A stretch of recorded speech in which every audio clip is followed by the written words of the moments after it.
So ayan mga karancho, makikita nyo yung gulong is ang manufacturer ng gulong ay hindi na nailagay ang lahat ng information regarding dito sa gulong. So ang nilagay na lang nila ay code na lang mga karancho ang nilagay nila. Pero karamihan ng ibang mga nagsasakyan ay hindi alam basahin ang code na ito.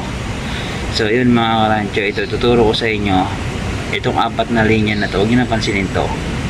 Itong apat na numerong ito ay code yan. Itong unang numero ay unang 1 tsaka 2. Itong 28. Ito yung mga karancho na sinasabi weeks. At ito naman yung 1 tsaka 4. Ito yung taon. So apat lang na numero ang nilagay ng manufacturer ng mga gulong. Code na lang yan. Kumbaga ito 28 weeks of 2014. Yan ang code nyan. So ang 28 weeks ng ating taon, sa loob ng isang buwan ay meron tayong 4 weeks. So 4, 8, 12, 16, 20, 24, 28. So January, February, March, April, May, June, July.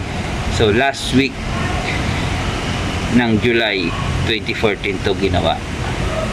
So wala nakalagay na expiration mga karancho dito sa gulong na ito. Ang gagawin nyo na lang mga karancho, magbilang kayo ng 5 to 6 years mga karancho.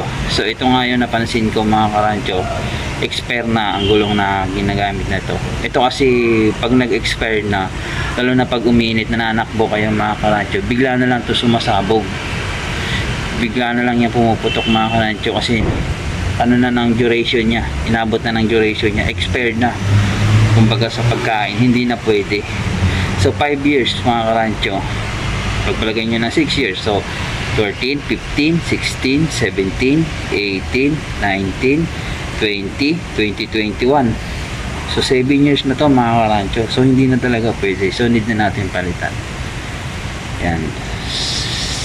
Ayun mga karancho, konting tips lang sa inyo mga karancho para malaman nyo kung paano tumingin ng code ng gulong sa expiration at sa manufacturing.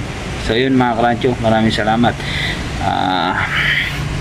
Tips lang yun mga karancho para sa mga may sasakyan na hindi marunong tumingin ng mga code ng expiration at manufacturing ng gulong. So yun, thank you very much.